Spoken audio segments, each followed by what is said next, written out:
નમસ્કાર, આવતીકાલેમાં આપનું સ્વાગત છે અને આવતીકાલે કયા સંકેતો પર રાખવાની રહેશે નજર આની આપણે વાત કરીશું અને આ અંગે વધારે ચર્ચા કરતા પહેલાં સૌથી પહેલાં નજર કરી લઈએ અત્યાર સુધીની આજની માર્કેટની હેડલાઇન્સ પર। કારોબારી સપ્તાહના પહેલા દિવસે બજારમાં જોવા મળ્યું જોશ। સેન્સેક્સ નિફ્ટી મજબૂત તેજી સાથે બંધ। મિડ કેપ સ્મોલ કેપ શેર્સમાં પણ ખરીદારી। એફઆઈઆઈની વેચવાલી અને બજારના ઘટાડા સામે મ્યુચ્યુઅલ ફંડના રોકાણકારો અડગ। જુલાઈમાં રેકોર્ડ ઊંચાઈ ઉપર પહોંચ્યું ઇક્વિટીમાં રોકાણ। મિડ કેપ અને સ્મોલ કેપમાં રોકાણ સૌથી વધુ વધ્યું।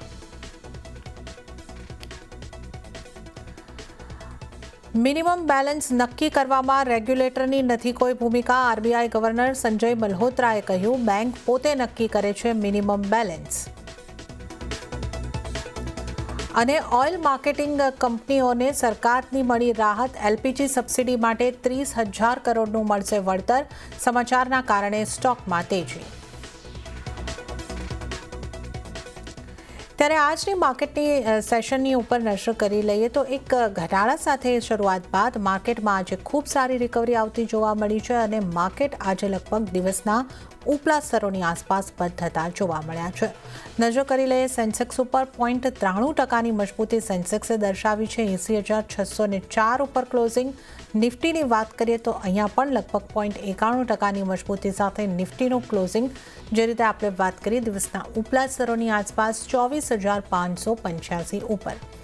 અને જો મિડ કેપની વાત કરીએ મિડ કેપમાં પણ સારી મજબૂતી રહી છે। 0.85%ની 56,779 પર મિડ કેપનું ક્લોઝિંગ રહ્યું। અને જો આપણે સ્મોલ કેપની વાત કરીએ તો 0.36%ની મજબૂતી અહીંયા રહી। 17,491 પર અહીંયા ક્લોઝિંગ થતું જોવા મળ્યું છે। એટલે આજે દિગ્ગજ કંપનીઓ લાર્જ કેપ કંપનીઓની અંદર વધારે સારી મજબૂતી આવતી જોવા મળી છે। નિફ્ટીનું આઉટ પરફોર્મન્સ આપણે જોઈ શકીએ છીએ નિફ્ટી 50નું। બેંક નિફ્ટી ઉપર પણ જો આપણે અહીં આગળથી નજર કરી લઈએ બેંક નિફ્ટીમાં પણ સારી મજબૂતી બની છે। 0.92% જેવી મજબૂતી બેંક નિફ્ટીમાં બની અને આજના ક્લોઝિંગની જો વાત કરીએ તો 55,510 ઉપર થયો છે। અને અહીંયા આગળ પણ ખાસ કરીને નિફ્ટી પીએસયુ બેંકની મજબૂતી તમે જોઈ લો 2.20%ની શાનદાર એક દિવસીય મજબૂતી પીએસયુ બેંક નિફ્ટી પીએસયુ બેંકની અંદર જોઈ શકો છો। અને આપણે પ્રાઇવેટ બેંકની વાત કરીએ તો ત્યાં પણ એક સારી મજબૂતી રહી 0.81%ની।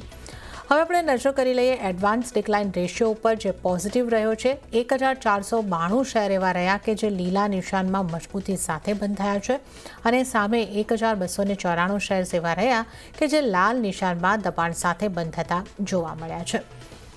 વાત કરી લઈએ આજના ટોપ ગેનર્સ અને ટોપ લૂઝર કાઉન્ટરની। ગેનર્સની સાથે શરૂઆત કરીએ અદાણી એન્ટરપ્રાઇઝ 4.83%ની શાનદાર એક દિવસીય મજબૂતી આપણે અદાણી એન્ટરપ્રાઇઝની અંદર જોઈ શકીએ છીએ।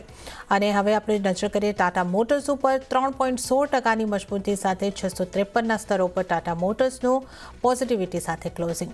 ઇટરનલમાં જોઈ લો લગભગ 3.25%ની મજબૂતી 2.82%ની મજબૂતી સાથે 309 ઉપર ઇટરનલનું ક્લોઝિંગ। અને ગ્રાસિમની વાત કરીએ તો 2.50%ની મજબૂતી સાથે 2,758 પર ગ્રાસિમનો ક્લોઝિંગ।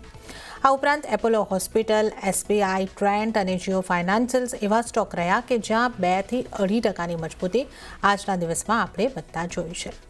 ઘટનારા સ્ટોક ઉપર જો આપણે નજર કરીએ તો માત્ર 3 સ્ટોક એવા હતા કે જે લાલ નિશાનની અંદર આજના દિવસે આપણને બંધ થતા જોવા મળ્યા છે। જે છે હીરો મોટોકોર્પ 0.82%નું દબાણ અહીંયા આગળ બન્યું। બીઈએલમાં 0.18%નું દબાણ બન્યું અને ભારતી એરટેલ મામૂલી માત્ર 0.06%ના દબાણ સાથે આજે આપણને બંધ થતો જોવા મળ્યો છે। તો આ ટોપ ગેનર્સ અને ટોપ લૂઝર કાઉન્ટર પર આપણે જોઈ લીધા અને આવતીકાલના બજારની ચર્ચા કરવા માટે આપણી સાથે જોડાયા છે ચોઇસ બ્રોકિંગના કુણાલ પરાલ। કુણાલજી, સ્વાગત છે આપનું સીએનબીસી બજાર પર। અને આજે આપણને એક સારું સેશન જોવા મળ્યું છે અને આપણે જે રીતે દિવસના ઉપલા સ્તરોની આસપાસ માર્કેટને બંધ થતા જોયું છે 24,585 ઉપર। કઈ રીતે આપ આ ક્લોઝિંગને જોઈ રહ્યા છો અને આવતીકાલ માટે આપ નિફ્ટી માટે કેવી સ્ટ્રેટેજી અપનાવવાની સલાહ આપશો? સારા એવું આજનો ઉછાળો આપણને જોવા મળ્યો। 24,585 અરાઉન્ડ 220 પોઈન્ટનો ઉછાળો આજના દિવસમાં આપણને જોવા મળ્યો છે। ના વ્યૂ મારો ડેફિનેટલી પોઝિટિવ સાઇડનો અત્યારે આ લેવલ પર છે। બટ હું નવી પોઝિશન અત્યારે બનાવવાની સલાહ નહીં આપું, અને ફ્રાઇડેના ટ્રેડિંગ સેશનમાં પણ આપણે નિફ્ટી બાય કરીને ચાલવાની સલાહ આપી હતી, અને એના હિસાબે આપણને એક સારી એવી મોમેન્ટમ આજના દિવસમાં જોવા મળી છે. વ્યૂ ડેફિનેટલી પોઝિટિવ સાઇડનો છે, બટ પ્રેઝન્ટ લેવલ પર હું કોઈ નવી ખરીદારી કરીને ચાલવાની સલાહ નથી આપી રહ્યો. અને આજના દિવસમાં સારી વસ્તુ એ છે કે 100 MA ની ઉપરનું આજનું આપણને ક્લોઝિંગ જોવા મળ્યું છે. સો લાઇકલી ચાન્સીસ છે કે ઉપરમાં 24,800 સુધીના લેવલ નિફ્ટીમાં આપણને આવનારા દિવસોમાં અથવા તો અઠવાડિયામાં જોવા મળી શકે. એટલે વ્યૂ ડેફિનેટલી પોઝિટિવ સાઇડનો છે. લોઅર લેવલ પર 24,340 નો એક સારો સપોર્ટ આપણને જોવા મળી શકે છે. નાઉ બેંક નિફ્ટીની વાત કરીએ તો બેંક નિફ્ટીમાં પણ જે પ્રમાણેની મોમેન્ટમ આજના દિવસમાં જોવા મળી છે, એક્ઝેક્ટલી 100 MA નો સપોર્ટ લીધો છે, અને મને એવું લાગે છે કે ઉપરના મથાળે 55,600 55,700 નો એક રેઝિસ્ટન્સ છે. જો એની ઉપર સસ્ટેન થાય છે તો પછી 56,000 સુધીના વન વે લેવલ પણ આપણને બેંક નિફ્ટીમાં જોવા મળી શકે છે, અને લોઅર લેવલ પર 55,000 નો એક સારો સપોર્ટ છે. સો ઓવરઓલ જે વ્યૂ બની ગયો છે પોઝિટિવ સાઇડનો જ છે, અને આવનારા દિવસોમાં સારા એવા લેવલનું એક્સપેક્ટેશન આપણે રાખીને ચાલી શકીએ છીએ. બટ કોઈ નવી પોઝિશન બનાવીને ચાલવાની સલાહ અત્યારે મારા તરફથી નથી. ઓકે, તો નિફ્ટી અને બેંક નિફ્ટી બંને ઉપર પોઝિટિવ વ્યૂ છે, પણ અત્યારના સંજોગોમાં કોઈ નવી પોઝિશન લેવાની સલાહ નથી બની રહી. પણ જો તમે વાત કરો અહીંયા આગળથી નિફ્ટીની, તો 24,800ના એક લેવલ આપણે જોઈ શકીએ છીએ આ સપ્તાહની અંદર, અને 24,340નો એક સપોર્ટ જે છે એને તમે ધ્યાન રાખીને ચાલી શકો છો. જ્યારે બેંક નિફ્ટી માટે આપણે 56,000ના સ્તર જોઈ શકીએ છીએ, અને અહીંયા આગળ સપોર્ટ 55,000નો તમે ધ્યાને રાખીને ચાલી શકો છો. તો આ આપણે અહીંયા આગળથી ખાસ કરીને નિફ્ટી બેંક નિફ્ટી ઉપર કુનાલજીનો વ્યૂ લીધો છે. હવે થોડા સ્ટોક સ્પેસિફિક ચર્ચાની જો આપણે અહીંયા આગળથી વાત કરી લઈએ, કુનાલજી, આજનો ટોપ ગેનર અદાણી એન્ટરપ્રાઇઝ રહ્યો છે, કે જ્યાં આપણે જોયું કે 5.5% વધારેની મજબૂતી, એક દિવસીય મજબૂતી અહીંયા આગળથી જોવા મળી છે. અદાણી એન્ટરપ્રાઇઝના ચાર્ટ આપને કેવા લાગે છે, અને આટલી મજબૂતી બાદ આ સ્ટોક પર આપની કઈ રીતની સલાહ બનશે? વેલ, અદાણી એન્ટરપ્રાઇઝની વાત કરીએ, અત્યારે આજના દિવસમાં 2283 ની ઉપરનું ક્લોઝિંગ આવ્યું છે, એન્ડ લો લેવલ પર જોવા જઈએ તો 2150નો સારો સપોર્ટ કાઉન્ટરે મેન્ટેન કરીને રાખેલો છે. મને એવું લાગે છે કે બાઉન્સ બેકમાં કાઉન્ટર આપણને આવનારા દિવસોમાં 2460 સુધીના લેવલ બતાવી શકે છે. એટલે એમાં કોઈ બેમત નથી, બટ હું એટલું જરૂરથી કહીશ કે જે પ્રમાણે અત્યારે આ સ્ટોક ટ્રેડ કરી રહ્યો છે, એક સારા એવા લેવલનું એક્સપેક્ટેશન આપણે રાખીને ચાલી શકીએ, બટ નવી ખરીદારી કરીને ચાલવાની સલાહ નથી. ઉપરના મથાળે 2460 સુધીના લેવલ એઝ અ ટાર્ગેટ આપણે આ કાઉન્ટરમાં જોવા મળી શકે. ઓકે, 2460 સુધીના ટાર્ગેટ અહીંયા આગળથી જોવા મળી શકે છે, પણ અહીંયા પણ અત્યારે નવી ખરીદીની સલાહ નથી બની રહી. વાત કરી લઈએ ઓટો કાઉન્ટર્સની, જ્યાં આજે આપણને ટાટા મોટર્સમાં સૌથી વધારે મજબૂતી જોવા મળી છે, 3.16% જેટલી, અને ત્યારબાદ જો આપણે જોઈએ તો M&M પણ એક 1.5% મજબૂતી દર્શાવી રહ્યો હતો. ઓટો કાઉન્ટરને આપ કઈ રીતે જોઈ રહ્યા છો, કે જ્યાં આજે આપણે જે રીતે વાત કરી કે એક સારી મજબૂતી તરફનો કારોબાર થતા દેખાયા છે ટાટા મોટર્સમાં ખાસ કરીને, તો આપની કઈ રીતની સલાહ બનશે ઓટો કાઉન્ટર્સમાંથી? વેલ, ટાટા મોટર્સની વાત કરીએ તો ટાટા મોટર્સમાં 655ની અરાઉન્ડ આપણને એક ક્લોઝિંગ આવતા જોવા મળ્યું છે. 30 MA ની ઉપર જોવા જઈએ તો 100 અને 21 MA ની ઉપરનું ક્લોઝિંગ છે. વ્યૂ ડેફિનેટલી આ લેવલ પર બાઉન્સ બેકનો હોઈ શકે છે, અને ઉપરના મથાળે 670 સુધીના ટાર્ગેટ આપણને આ કાઉન્ટરમાં જોવા મળી શકે છે. એટલે વ્યૂ ડેફિનેટલી પોઝિટિવ સાઇડનો છે, બટ અગેન નવી ખરીદારી કરીને ચાલવાની સલાહ નથી. 670 સુધીના ટાર્ગેટ આપણને આ કાઉન્ટરમાં આવતા જોવા મળી શકે.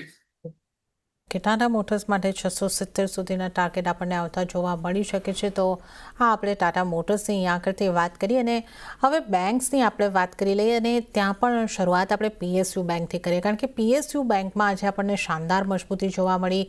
ઇન્ડેક્સ 2% કરતાં વધારે મજબૂત થયો. SBI બેંકની વાત કરીએ તો એ 2.5% કરતાં વધારે મજબૂત. બેંક ઓફ બરોડા હોય, યુનિયન બેંક હોય, ઇન્ડિયન બેંક હોય, આ તમામમાં એક સારી મજબૂતી અહીંયા આગળથી આવતી દેખાય છે. PSU બેંકમાંથી ક્યાં ફોકસ રાખવો જોઈએ, કુનાલજી? વેલ, ફોકસ બેંક ઓફ બરોડા પર રાખીને ચાલવાની સલાહ છે. 243 244ની અરાઉન્ડ સ્ટોક ટ્રેડ કરે છે. 238ના SL સાથે પોઝિશન બનાવીને ચાલવાની સલાહ રહેશે, અને જે પ્રમાણે અત્યારે આ સ્ટોક ટ્રેડ કરી રહ્યો છે, મને એવું લાગે છે કે આવનારા દિવસોમાં આપણને આ કાઉન્ટરમાં 249 અને 249 જો બ્રેક કરે છે તો પછી 256 સુધીના લેવલ એઝ અ ટાર્ગેટ આપણને આવતા જોવા મળી શકે. સો ફોકસ અત્યારે આપણને આ લેવલ પર બેંક ઓફ બરોડા પર કરીને ચાલવાની સલાહ રહેશે. ઓકે, તો બેંક ઓફ બરોડા પર તમે ધ્યાન રાખીને ચાલી શકો છો. 249ની આસપાસ અહીંયા આગળથી તમે આ લેવલ્સને ધ્યાને રાખો, ટાર્ગેટ બનતા દેખાઈ શકે છે. તો આ આપણે અહીં આગળથી PSU બેંકની વાત કરી છે અને અત્યારે આપણે જો નશો કરી લઈએ નિફ્ટીની સ્ટ્રેટેજી આપણે કુનાલજીનો વ્યૂ તો જોયો છે, પોઝિટિવ છે, અન્ય નિષ્ણાતો કઈ રીતની સલાહ આપી રહ્યા છે એ પણ જોઈ લઈએ. જેમ ફાઇનાન્શિયલ સર્વિસીસના તેજસ શાહની સલાહ પર આપણે નજર કરીએ તો એમણે નિફ્ટી ફ્યુચરને સેલ કરવાની સલાહ આપી છે. થોડો પણ પુલબેક મળે છે તો સેલ કરીને ચાલો. 24,675 24,725ના લેવલથી વેચીને ચાલવાની સલાહ. સ્ટોપલોસ 24,825નો રાખી શકો છો. ટાર્ગેટ 24,525 અને 24,400 સુધીના જોવા મળી શકે છે. તો આ આપણે અહીં આગળથી તેજસ્વીની સ્ટ્રેટેજી જોઈ છે. હવે આપણે નજર કરીશું મીરાઈ એસેટ શેરખાનના સોમિલ મહેતાની સલાહ પર નજર કરીશું. એમણે પણ નિફ્ટીને સેલ ઓન રાઇઝ કરીને ચાલવાની સલાહ આપી છે 24,630ની આસપાસથી. અને હવે સૌથી પહેલાં આપની પસંદગીના સ્ટોક્સ જાણી લઈએ તો કયા બનશે આપના ટ્રેડિંગ કોલ્સ?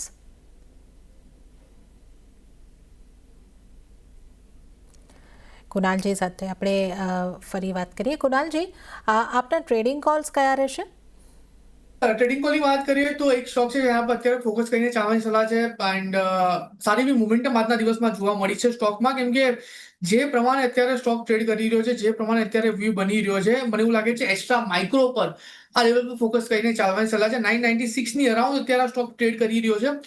પ્રેઝન્ટ લેવલથી જ ખરીદારી કરીને ચાલવાની સલાહ રહેશે. 974 974નો આપણે અહીંયા એસએલ મેન્ટેન કરીને ચાલીશું. અને ટાર્ગેટની વાત કરીએ તો જે પ્રમાણે અત્યારે આ સ્ટોક ટ્રેડ કરી રહ્યો છે આપણને 1015 અને 1015 જો બ્રેક કરે છે તો પછી તમને ઉપરમાં 1040 સુધીના પણ લેવલ જોવા મળી શકે છે. તો એક્સ્ટ્રા માઇક્રો પર અત્યારે ફોકસ કરીને ચાલવાની સલાહ રહેશે. ઓકે, તો એક એક્સ્ટ્રા માઇક્રો અને બીજા કોઈ સ્ટોક પર આપની સલાહ બનશે? ડેફિનેટલી બેન્કિંગ સેક્ટરમાં મેં બેંક ઓફ બરોડાની વાત કરી હતી, લેવલની વાત કરી લઉં છું કેમ કે બેંક ઓફ બરોડામાં ઘણું સારું એવું રિવર્સલ આપણે જોવા મળ્યું છે. તો વ્યૂ બેંક ઓફ બરોડામાં પોઝિટિવ સાઇડનો છે. 238ના એસએલની સાથે ખરીદી કરીને ચાલો. 249નો પહેલો ટાર્ગેટ ને એ જો બ્રેક કરે છે તો 256નો બીજો ટાર્ગેટ પણ આપણને જોવા મળી શકે. ઓકે, તો અહીંયા આગળથી બે સલાહ કુનાલજીની જે બનતી દેખાઈ રહી છે એના ઉપર આપણે અહીંયા આગળથી નજર કરી લઈશું.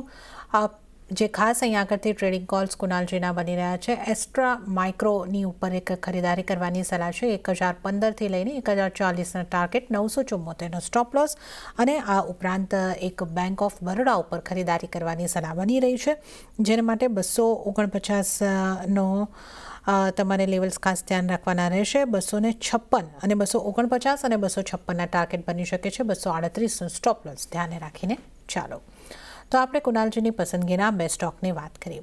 હવે કુનાલજી ડિફેન્સ સેક્ટરના સ્ટોકની અહીંયા આગળથી વાત કરી લઈએ, જેમાં આજે આપણને સારી મજબૂતી જોવા મળી. મસ્કાઉ ડોક લગભગ 2.5% મજબૂત. કોચિન શિપયાર્ડમાં પણ આપણે 1.25% આસપાસની મજબૂતી અને પછી આપણે કોઈ પણ નામ લઈ લઈએ, HAL હોય કે પછી અહીંયા આગળથી ભારત ડાયનેમિક્સ હોય, આ બધા જ સ્ટોક આજે આપણને મજબૂતી તરફ કામકાજ કરતા દેખાયા. તો ડિફેન્સ સેક્ટર પર આપને કઈ રીતનો વ્યૂ, કયા સ્ટોક ઉપર? વેલ, ડિફેન્સ સેક્ટરની વાત કરીએ અત્યારે તો જે પ્રમાણે વ્યૂ અત્યારે બની રહ્યો છે, જે ઓવરઓલ મોમેન્ટમ આપણને જોવા મળી છે. તમે પારસની વાત કરો, ડેટા પોઈન્ટની વાત કરો, સોલાર ઇન્ડસ્ટ્રીઝની વાત કરો, નો ડાઉટ આજના દિવસમાં સારી એવી રેલી પણ આપણને જોવા મળી છે. બટ એક્સ્ટ્રા માઇક્રોમાં આપણે આજના દિવસમાં ડિફેન્સમાંથી જ આ સ્ટોક છે જેમાં આપણે કોલ પણ આપેલો છે. બટ બીજા સ્ટોકની વાત કરીએ તો BEML પર ફોકસ કરીને ચાલવાની સલાહ છે, કે BEML જે પ્રમાણે અત્યારે ટ્રેડ કરી રહ્યો છે, મને એવું લાગે છે કે પરફેક્ટ લેવલ પર 100 MA ની અરાઉન્ડ આ સ્ટોકે ટ્રેડ લીધો, સપોર્ટ લીધો છે. ઇવન પ્રીવિયસ બોટમનો પણ સપોર્ટ લીધો છે, પ્રીવિયસ ટોપનો પણ સપોર્ટ લીધો છે. એટલે મલ્ટિપલ આપણને બાઉન્સ બેકના અહીંયા ઇન્ડિકેશન મળી રહ્યા છે. 3953ની અરાઉન્ડ આ સ્ટોક અત્યારે ક્લોઝિંગ છે. લોઅર લેવલ પર 3800નો એક એસએલ મેન્ટેન કરીને ચાલવાની સલાહ રહેશે. અને ટાર્ગેટની વાત કરીએ તો જે પ્રમાણે અત્યારે આ સ્ટોક ટ્રેડ કરતો જોવા મળી રહ્યો છે, મને એવું લાગે છે કે આ કાઉન્ટરમાં 4070 અને 4070 જો બ્રેક કરે તો 4260 સુધીના પણ લેવલ આપણને આ કાઉન્ટરમાં આવતા જોવા મળે. તો રિસ્ક રિવોર્ડ ફેવરેબલ છે નવી પોઝિશન બનાવવા માટેનો. નવી પોઝિશન બનાવીને ચાલવાની સલાહ રહેશે. ઓકે, તો BEMLમાં ખરીદારી કરીને ચાલવાની સલાહ બની રહી છે. 3800નો સ્ટોપ લોસ અને 4070નો પહેલો ટાર્ગેટ, અને એનો ક્રોસઓવર થાય છે તો 4260ના ટાર્ગેટ પણ બનતા દેખાઈ શકે છે. તો આપણે ડિફેન્સના સ્ટોકની પણ વાત કરી. હવે ફાર્માની વાત કરી લઈએ. ફાર્મા સ્ટોક્સમાં પણ આજે આપણને સારી મજબૂતી જોવા મળી, અને જેમાંથી લ્યુપિન હોય, ઝાયડસ હોય, આ બધા સ્ટોક એવા રહ્યા કે 2-2% મજબૂતી સાથે આપણને બંધ થતા જોવા મળ્યા છે. સિપ્લા પણ પોઝિટિવ હતો, અને સન ફાર્માને પણ જોઈ લઈએ તો ત્યાં પણ 1.25%ની આસપાસની મજબૂતી હતી. હેલ્થકેર અને ફાર્માની જો વાત કરવી હોય ત્યાંથી કયા સ્ટોક પર આ ફોકસ રાખવાની સલાહ બનશે? વેલ હેલ્થકેર અને એની વાત કરીએ તો જે પ્રમાણે અત્યારે વ્યૂ બની રહ્યો છે ખાસ કરીને સિપ્લા, સનફાર્મા, લ્યુપિન બધામાં, તો હું અત્યારે સિપ્લા પર ફોકસ કરીને ચાલી રહ્યો છું. સિપ્લા 1500 અરાઉન્ડ અત્યારે સ્ટોક ટ્રેડ કરે છે. નીચે 1460 ની સાથે ખરીદારી કરીને ચાલવાની સલાહ છે. અને જે વ્યૂ બની રહ્યો છે અત્યારે આ લેવલ પર, તો મને એવું લાગે છે કે ખરીદી કરીને ચાલવાની સલાહ રહેશે રીઝન લેવલથી. અને એસએલ ની વાત કરીએ તો 1460 નું એસએલ મેન્ટેન કરીને ચાલીશું. ટાર્ગેટ ની વાત કરીએ તો 1540 નો પહેલો ટાર્ગેટ, એ બ્રેક કરે તો 1600 નો બીજો ટાર્ગેટ પણ આપણે આમાં જોવા મળી શકે. એટલે વ્યૂ ડેફિનેટલી પોઝિટિવ સાઇડનો છે. નવી ખરીદી કરીને ચાલી શકાય અને રિસ્ક રિવોર્ડ ફેવરેબલ છે. તો મને એવું લાગે છે કે ફાર્મામાં હાલ પૂરતું સિપ્લા પર ફોકસ કરીને ચાલવું જોઈએ. ઓકે, તો સિપ્લા પર ફોકસ રાખી શકો છો. ખરીદારી તરફનો વ્યૂ તમે રાખી શકો છો. 1540નો ટાર્ગેટ, 1460ના સ્ટોપ લોસ સિપ્લા માટે ધ્યાને રાખીને ચાલો. આ ઉપરાંત થોડા ઘટાડા તરફના સ્ટોકની પણ જો વાત કરી લઈએ, વોલ્ટાસમાં આપણે ખાસું એવું દબાણ આજે બનતા જોયું. 4% કરતાં વધારેનું દબાણ આ સ્ટોકની અંદર બન્યું છે. અહીંયા તમારી કઈ રીતની સલાહ બનશે, કઈ રીતનો વ્યૂ રાખવાનો? વેલ વોલ્ટાસની વાત કરીએ તો જે પ્રમાણે અત્યારે આ કાઉન્ટર ટ્રેડ કરી રહ્યું છે, જે વ્યૂ અત્યારે વોલ્ટાસમાં બની રહ્યો છે, મને એવું લાગે છે કે થોડા ટાઈમિંગ માટે વેટ એન્ડ વોચ કરીને ચાલવાની સલાહ છે. નો ડાઉટ વોલ્ટાસે 1190 નો ઘણો પરફેક્ટ સપોર્ટ લીધો છે અને મને એવું લાગે છે કે કાલના દિવસ પછી જો સ્ટોક 1251 ઉપર સસ્ટેન થાય છે, તો પછી નવી ખરીદારી કરીને ચાલવાની સલાહ રહેશે લોઅર લેવલ પર 1190 ના એસએલ ની સાથે. ઓકે, તો અહીંયા આગળથી 1190ના એસએલને તમે ધ્યાને રાખો. વોલ્ટાસ ઉપર આપણે ખાસ કરીને ચર્ચા કરી. આ સાથે જો હવે આપણે વાત કરી લઈએ કોન્કોરની, અહીંયા પણ 2%નું દબાણ આજે આપણને બનતું જોવા મળ્યું છે. તો અહીંયા આપની કઈ રીતની સલાહ બનશે અને રેલવે સેક્ટર સાથે જોડાયેલા કોઈ સ્ટોક પર પણ જો આપનું ધ્યાન રાખવાની સલાહ હોય તો એ પણ જણાવશો. વેલ ટાઈમિંગ માટે રેલવે સેક્ટરને અવોઇડ કરવો વધારે સારું રહેશે. કોઈ ખાસ રીધમ, કોઈ ખાસ મોમેન્ટમ નથી જોવા મળી રહી. મને એવું લાગે છે કે જે પ્રમાણે ઓવરઓલ સ્ટોક ટ્રેડ કરી રહ્યો છે, અવોઇડ કરે એ વધારે સારું રહેશે. કોઈ ખાસ મોમેન્ટમના લીધે એવી કોઈ રીધમ નથી જોવા મળી રહી. સો ટાઈમિંગ માટે વેટ એન્ડ વોચ કરીને ચાલવાની સલાહ રહેશે. ઓકે, તો રેલવે સેક્ટરને અત્યારે અવોઇડ કરો અને કોન્કોર માટે વેટ એન્ડ વોચની સલાહ જ અહીંયા આગળથી બની રહી છે. ઓઇલ ઇન્ડિયાના સ્ટોકમાં પણ આજે આપણને દબાણ જોવા મળ્યું છે. 2% દબાણ આ સ્ટોકની અંદર આજે રહ્યું છે. અહીંયા આપની કઈ રીતની સલાહ રહેશે અને સાથે જ એચપીસીએલ, બીપીસીએલને પણ ઇન્ક્લુડ કરી લે તો કઈ રીતનો આપનો વ્યૂ રહેશે?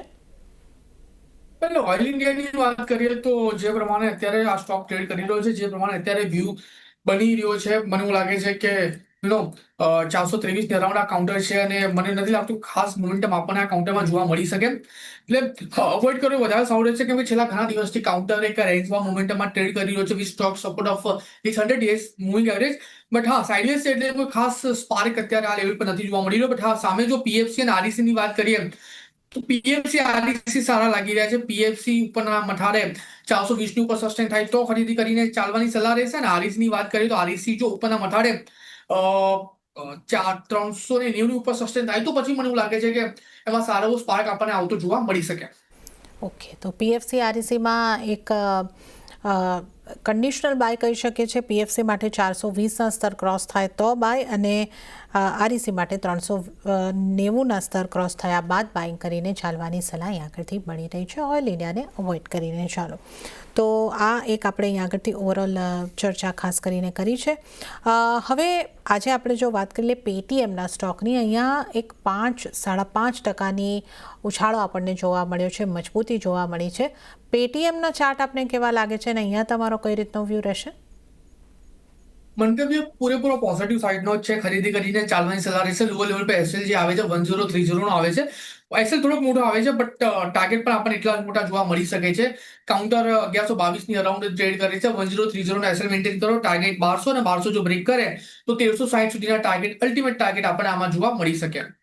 ઓકે, 1200 અને 1320 સુધીના ટાર્ગેટ માટે અહીંયા આગળથી ખરીદારી કરીને ચાલવાની સલાહ. પેટીએમ પર 1030 સ્ટોપ લોસ તમારે રાખવાનો રહેશે. તો આ આપણે ખાસ ચર્ચા આજના ફોકસમાં રહેલા સ્ટોક ઉપર કરી છે. અને આ સાથે જ કુણાલજી, સમય થઈ રહ્યો છે આપની પાસેથી રજા લેવાનું, તો આપના કોઈ ડિસ્ક્લોઝર? વેલ જે પણ સ્ટોક આજે ડિસ્કસ કર્યા છે એમાં મારું પોતાનું પર્સનલ હોલ્ડિંગ કોઈ નથી. ક્લાયન્ટ વાઇઝ હોલ્ડિંગ આ સ્ટોકમાં હોઈ શકે છે. જી કુણાલજી, આપનો આભાર અમારી સાથે શો ઉપર જોડાવા બદલ અને તમામ સ્ટોક અંગે ચર્ચા કરવા બદલ. તો આ સાથે જ આવતીકાલેમાં હાલ પૂરતું આટલું જ. હાલ મને આપશો રજા, પણ વધુ અપડેટ અને સમાચારો માટે આપ જોતા રહો CNBC બજાર. નમસ્કાર.